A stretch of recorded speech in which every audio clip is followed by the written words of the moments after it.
Oi, pessoal! E aí, gostaram da primeira aula? Estudaram? Dúvidas? Isso aí nós vamos conversando no decorrer para vocês não terem nenhum tipo de dúvida, né? E conhecer a viticultura mais a fundo. Então, como nós comentamos na aula passada, a gente já falou sobre o clima, a gente já falou sobre o solo, né? Já falamos dos tipos de enxertia e tudo mais. E hoje, então, nós vamos dar continuidade à aula, aí iniciando com os sistemas de condução. Né? Nós vamos revisar alguns pontos que já falamos na aula passada e aí finalizar aí os conhecimentos da viticultura hoje. Pessoal, sistema de condução. Então, vamos, olha só que beleza. Lembra desse mesmo slide lá da aula passada? Solo e água, genótipo, competição, vigor, mesoclima, fisiologia. E olha ali, ó. Nós temos um balãozinho justamente no nosso microclima.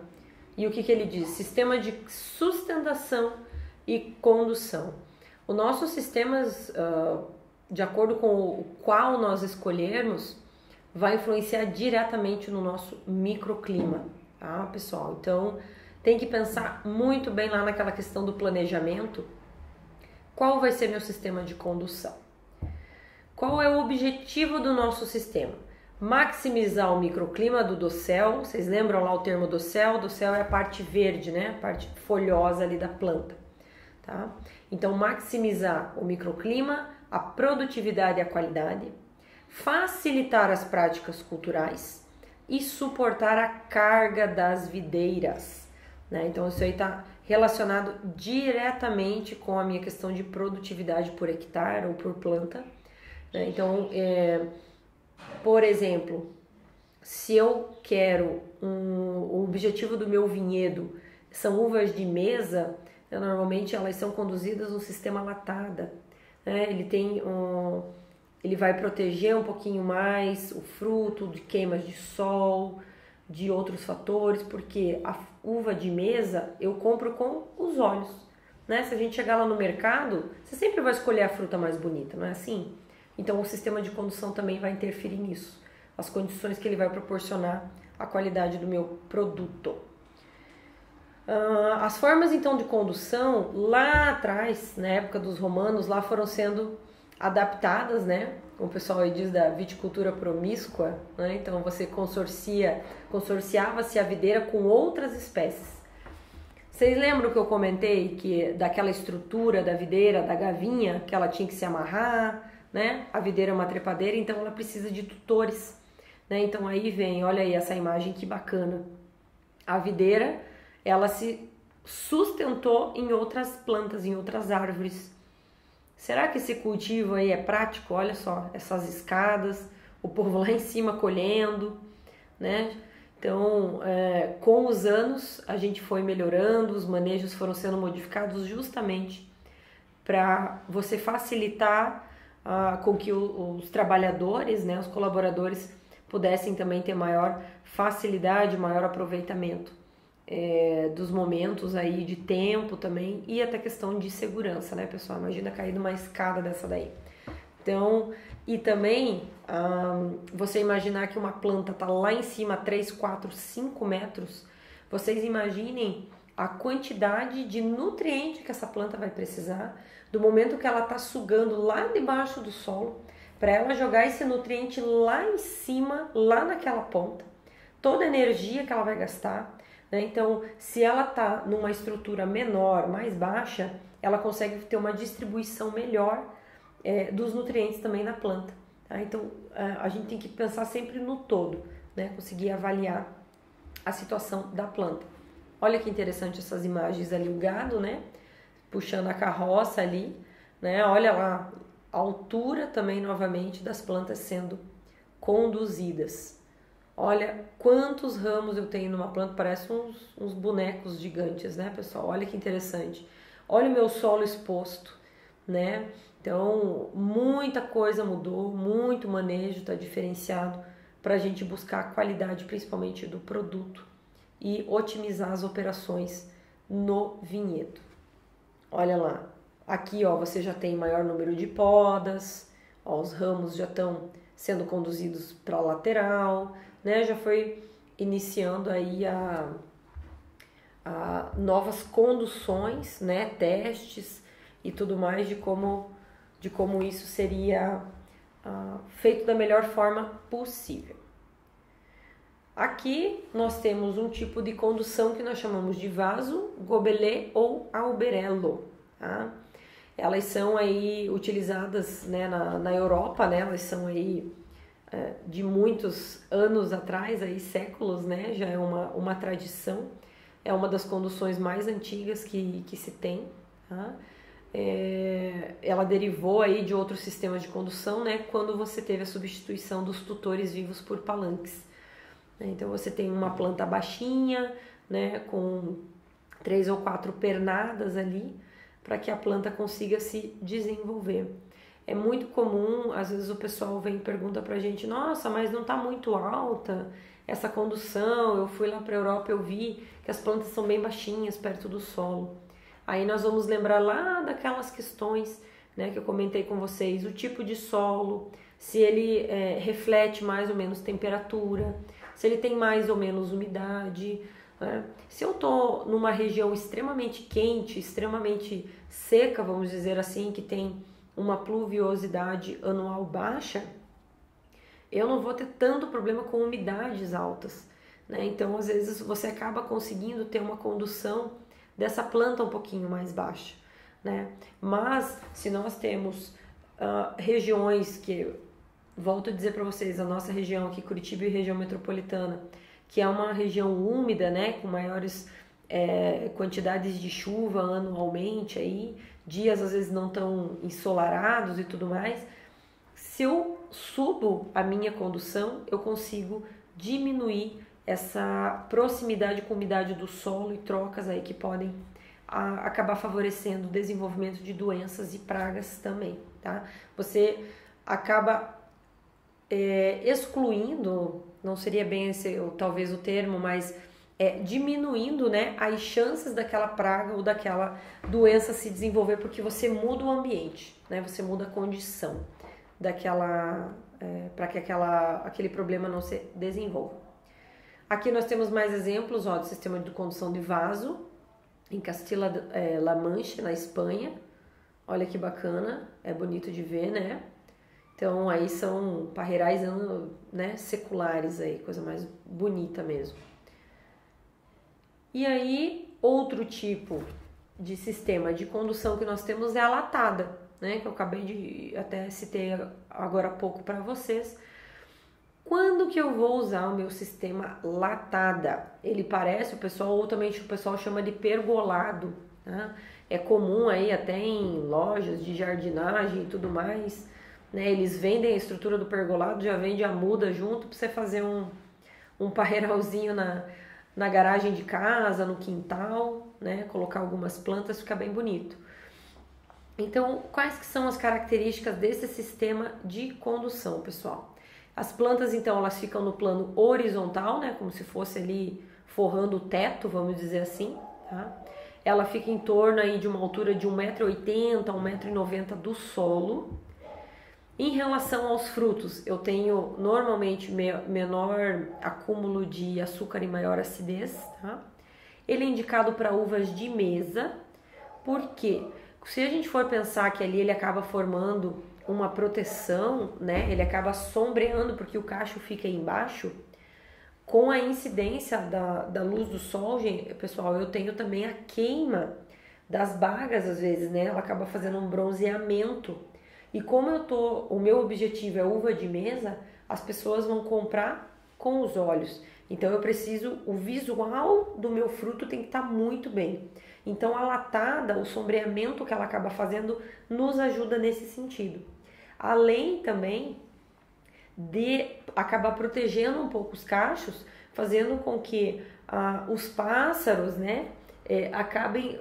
Quando eles estão voando ali por cima, eles não enxergam tão facilmente e não vão atacar, né, esses cachos. Apesar que utilizamos, a gente chama de chapéu, né, que é colocado a partir de um ponto de maturação dos cachos nesse sistema, a gente coloca o chapéu chinês, né, que a gente chama, para proteger justamente de ataque de pássaros, para que eles não vejam.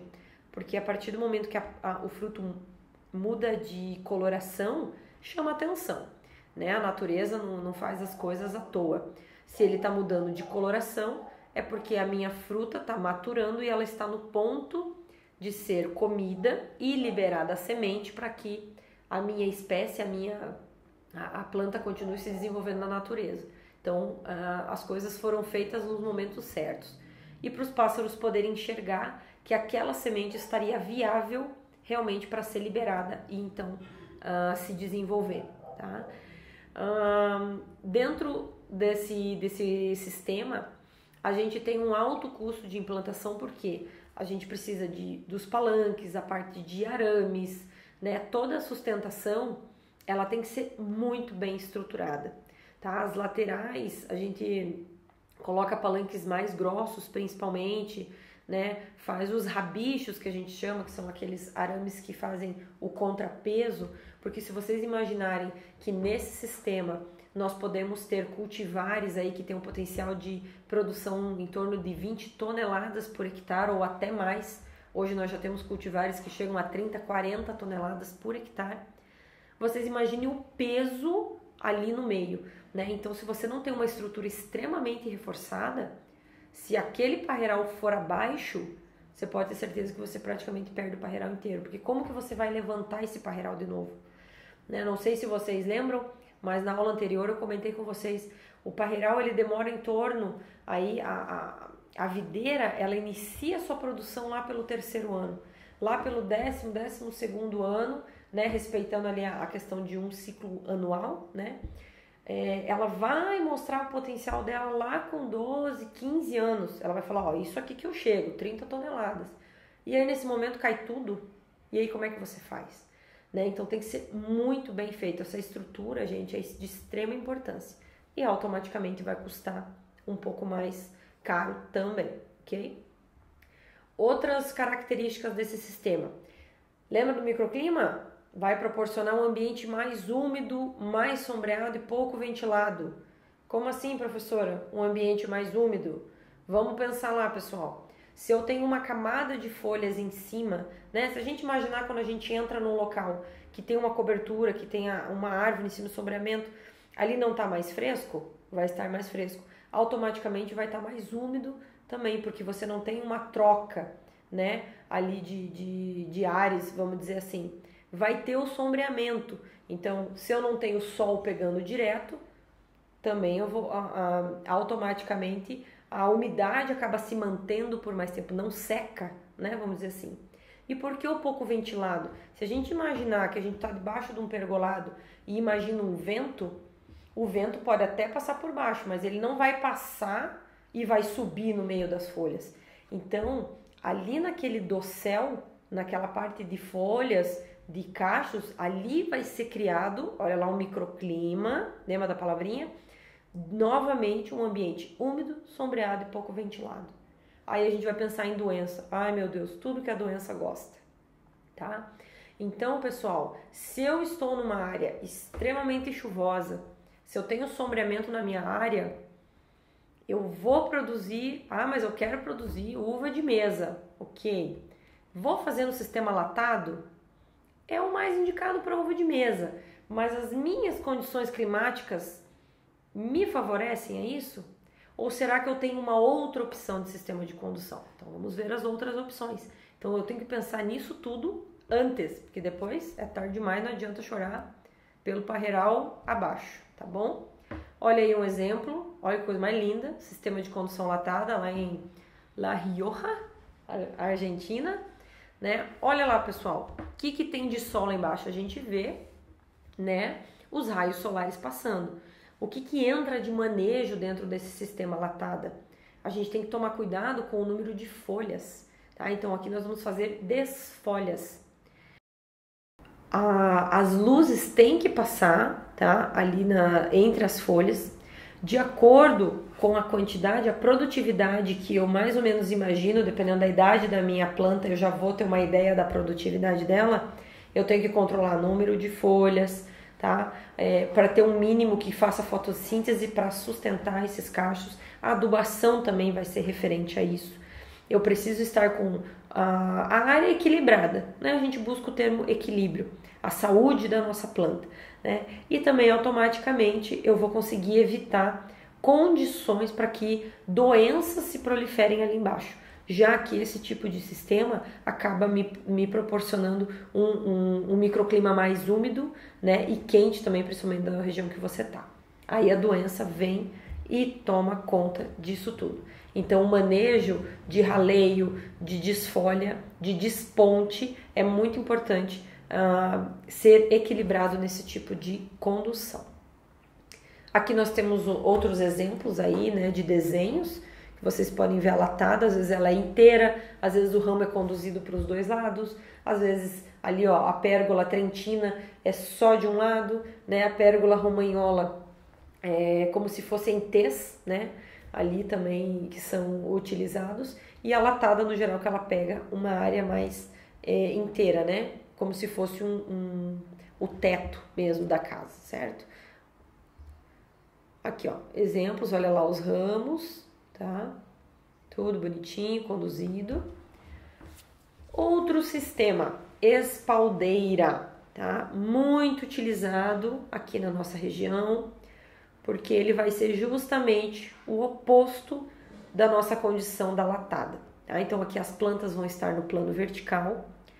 As características dos frutos, eles vão acumular mais açúcar e vão reduzir a acidez. Por quê, pessoal? Lembra lá que eu comentei que, se possível, quando a gente escolhe o terreno, o sentido do nosso parreiral ser norte e sul, porque daí eu tenho o sol, né? Pega de uma face de manhã e a partir do momento que ele vai se andando, né? Vamos dizer assim, mudando, na parte da tarde lá no oeste, eu consigo pegar o sol da tarde. Então eu tenho incidência de sol dos dois lados da minha planta, pegando nos cachos, porque os cachos não vão estar naquele sombreamento da latada, e sim nas laterais. Então se eu tenho mais incidência de luz, mais incidência de sol, eu consigo com que o meu cacho consiga produzir mais teores de açúcar e automaticamente ele vai também, de acordo com a produzindo a sua acidez. Esse tipo de sistema é indicado para uvas para vinho, né? Porque aqui o nosso foco, quando nós pensarmos lá que a gente precisa de maior teores de açúcar que vão lá se transformar em álcool, né? Então é um dos sistemas aí para uvas para vinho. Ele tem um menor custo de implantação porque ele tem menor estrutura, né? Ele não tem a mesma estrutura lá da latada. Em média, produções em torno de 9 toneladas por hectare, podendo ser até menor essa quantidade. Por quê? Quando a gente está falando de uva para vinho, um dos principais fatores que a gente tem que pensar é qualidade e não quantidade. Não que a latada não tenha qualidade, não é isso que eu estou falando, ok? Eu estou comentando no sentido de que imagine um prato de comida para 10 e um prato de comida para 5, né? Os 5 vão conseguir se alimentar melhor, vão ter uma estrutura melhor do que os 10. Então, nesse momento, quando eu acabo escolhendo a espaldeira, principalmente quando eu tenho o meu foco para vinho, eu consigo com que o meu cacho fique mais interessante, com mais compostos, tá? Neste sentido. E aí também a zona de produção, ó, é de 1 metro a 1,20 do solo. Lembra lá da condução em vaso, aqueles que nós falamos agora há pouco, que é bem pertinho do solo? A espaldeira aqui, ó, pessoal, nós já vamos para 1 metro, 1,20 m. De novo naquela questão. Isso é muito comum aqui na nossa região, tá? Porque eu elevo e tiro do ambiente do microclima perto do solo, com umidade e reflexão às vezes de calor ali, se o solo estiver exposto, né? Se o solo estiver coberto, daí já entram esses outros fatores de umidade, ou às vezes insetos, ou algumas outras doenças que possam estar acontecendo ali naquela base e possam estar muito próximas dos nossos cachos, tá bem? Então ele vai proporcionar lá, de novo, ao contrário da latada, um ambiente mais seco, mais ensolarado e mais ventilado. Se a gente pensar que o vento vai estar passando facilmente ali entre as plantas, entre as folhas, Também vamos ter as desfolhas, vamos ter o desponte, vamos ter o raleio, né? Tudo isso ali para você às vezes diminuir um dossel. Se eu exagerei, por exemplo, às vezes numa adubação, ou se o solo o histórico da minha área, por exemplo, eram de olerícolas ou plantas que o pessoal fazia muita adubação e de repente eu começo a utilizar aquela área, para mim é importante saber esse histórico da sua área, né? E às vezes acaba vindo uma planta muito vigorosa de início, então eu tenho que acabar segurando um pouquinho ali para que ela esteja equilibrada, né? De novo, os excessos, né, fazem muito mal e as faltas também, tá ok? Além disso, vem já com os anos, pessoal, pensando na questão de mão de obra. Hoje, mão de obra é um dos problemas mais, assim, tá na lista top 10, né, das dificuldades do campo. Não temos mais mão de obra, as pessoas foram para a cidade, o pessoal não quer ficar no campo, né, no sol, na chuva, enfim. E também então vem se pensando na questão de mecanização. Então esse sistema em espaldeira ele acaba facilitando, né, a entrada de maquinário, né, de novas ferramentas aí que venham para ser feita, por exemplo, uma mecanização, uma colheita mecanizada, por exemplo, tá ok? Na latada você já não tem isso, dependendo do trator, por exemplo, que o produtor tenha na sua área, ele não consegue entrar de baixo, né? Então normalmente é tudo mais no sentido manual e normalmente é a família que acaba trabalhando dentro dessas áreas que são menores, né? No caso, por exemplo, de uma condução latada. Tá? Então tudo vem sendo pensado no sentido de facilitar manejos, né? Para que sejam práticos e também que reduzam custos, ok? Olha aí os exemplos, umas imagens, tá? Então, ó, vocês podem perceber que nessa imagem os cachos não tem folha nenhuma sombreando, né? Tá? Isso daí, por exemplo, já é uma desfolha que a gente faz, mais ou menos dá uns 20 centímetros ali do arame, que fica a 1 metro, 1,20 m, tá? E aí a parte de cima, que é o dossel lá, que nós já falamos, né? Que tem o maior número de folhas. Então, a parte, quando você começa a ter a mudança de coloração para maturação da minha uva, do meu cacho, eu preciso de sol. Então eu tiro as folhas que estão fazendo sombreamento para que o sol possa pegar e incidir diretamente nos meus cachos. Aqui também tem alguns estilos, né? Cordão esporonado, silvós, capovolto, guiô e arco, casenave, tá? Isso aí, pessoal, são todos estilos, na verdade, de podas que podem ser feitos no sistema espaldeira. Tá? O que nós mais utilizamos aqui é o cordão esporonado. Hoje também nós estamos aprendendo a lidar bastante com o guiô e com o arco, porque o que acontece com os anos, nós viemos aprendendo muito a questão de que cada cultivar responde também melhor a tipos de podas diferentes. Tá? Então, achava-se que cordão esporonado era para todo mundo, não é, né? Tem cultivares que não frutificam, né? Reduzem em torno de 50% a 70% a produtividade só por causa do tipo de poda. Então, de acordo com a cultivar que você tem que estudar, você tem que ir atrás para ver qual a melhor poda hoje que existe, né? Que o pessoal vem fazendo teste para que ela dê o seu melhor potencial. Tá? Mais um exemplo aí de sistema de condução espaldeira lá, Central Otago, na Nova Zelândia. Tá? Vocês podem perceber, pessoal, que a gente tem diversos tipos de sistemas em diversos tipos de terrenos, em diversos tipos de clima. Né? Então, novamente, é sempre a adaptação melhor com que você consegue fazer nos locais onde você está. Dificilmente você vai conseguir um checklist de 100%, né, não, em uma área. Então, o que não deu certo, a gente maneja e adapta, ok? Esse aí é um outro sistema muito bacana, eu particularmente gosto muito. Manjedoura ou Y ou lira. Ele tá ali, é o intermediário entre a latada e a espaldeira, tá? Ele deixa as plantas num plano oblíquo, né? Os frutos, eles acabam tendo uma maior... Fica ali no intermediário de qualidade e quantidade, você consegue ter um pouquinho mais de quantidade e ainda manter uma qualidade legal da espaldeira, tá? A produção em média, tá? É 12 toneladas por hectare. Pessoal, essa questão de produção é importante vocês terem a seguinte referência.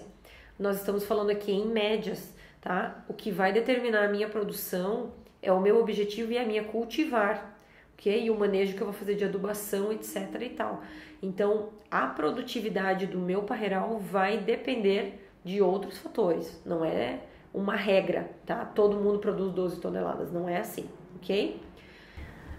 Ele tem um alto custo de implantação também, porque ele acaba tendo que ter uma estrutura mais reforçada também. Como ele é um intermediário, né? Então ele pegou algumas características de cada sistema aí. Então ele tem os arames, né? Normalmente os palanques hoje o pessoal está utilizando bastante fazer de concreto ou de algumas outras estruturas de alumínio que são mais leves, mas que já vem com os furos. Então isso é feito tudo numa indústria, né? Tudo tem seu custo, né? Mas também se nós formos pensar em custo, tem que ver a longo prazo, né? Às vezes se você colocar um palanque de madeira e ter que trocar ele daqui 10, 12 anos, se você tem a condição de colocar um outro tipo de estrutura, né, já vale a pena. Então tem que pôr na ponta do lápis, ok? A zona mais ou menos de produção, ele fica em torno de 1,45 m do solo, tá? Então, novamente intermediário, um pouquinho mais para cima. Ele é indicado para uvas, para vinho, suco e mesa. Olha aí que beleza, né? Então ele acaba suprindo os vários objetivos, né? E também, pessoal, ele acaba proporcionando uma estrutura que facilita, por exemplo, a implantação de um plástico. Hoje a plasticultura nos vinhedos está sendo um dos manejos, uma das ferramentas, na verdade, né?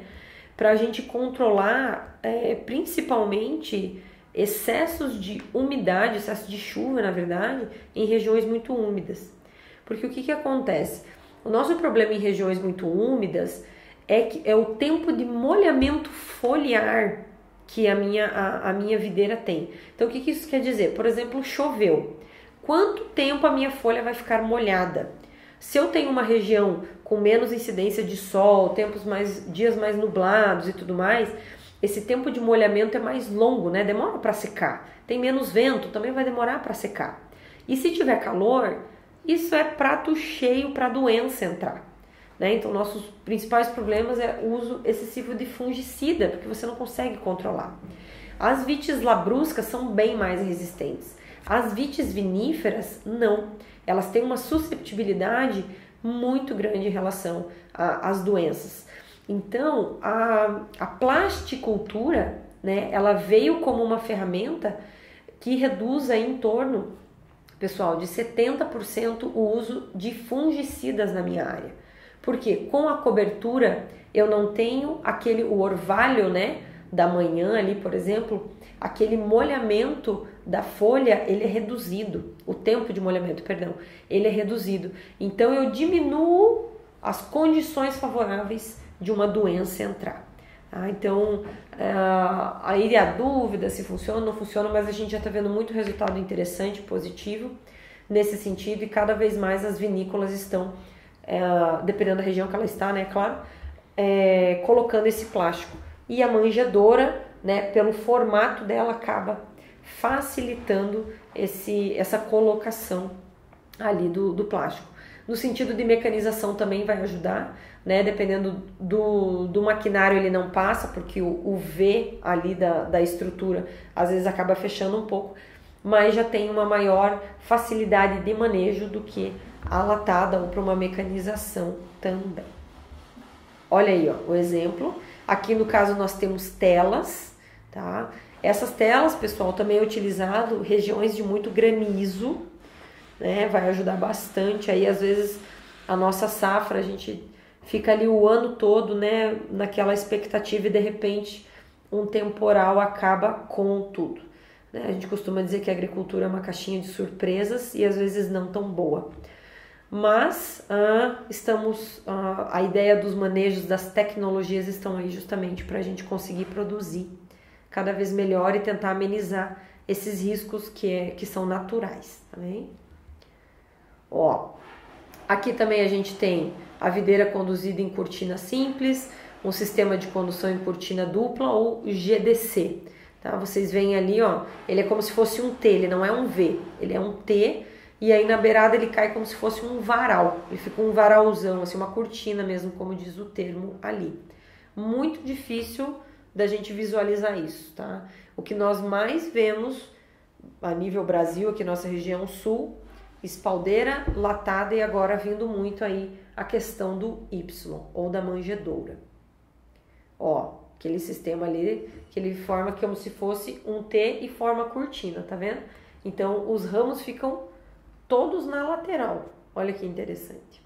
E aí, é claro, não existe um sistema de condução ótimo, né? Mas vários com diferentes características que possuem o mesmo nível de eficiência. Aí é que entra. Quais critérios devem ser levados em consideração para a escolha do sistema de condução? Simplicidade, o equilíbrio entre vigor, produtividade e qualidade. Qual é o objetivo? Uva para suco, uva para vinho, uva para geleia, eu quero os três, eu quero um, eu quero o outro. Primeira coisa é definir isso. Os custos de implantação, eu tenho dinheiro para fazer uma estrutura dessa? Não tenho. Será que eu consigo fazer de outra forma? Né? Tem que avaliar. Os fatores ambientais. De novo, pessoal, lembrando, tem uma região muito úmida, muita chuva, latado vai ser complicado, né? Mas eu não quero um espaldeiro porque eu queria um pouquinho mais de produtividade. Vamos para uma manjedoura, tá? E mecanização. Eu tenho mão de obra? Não tenho. Como é que eu vou fazer? Eu vou precisar de algum tipo de mecanização, tá? Então, eu tenho que me preparar para tudo isso.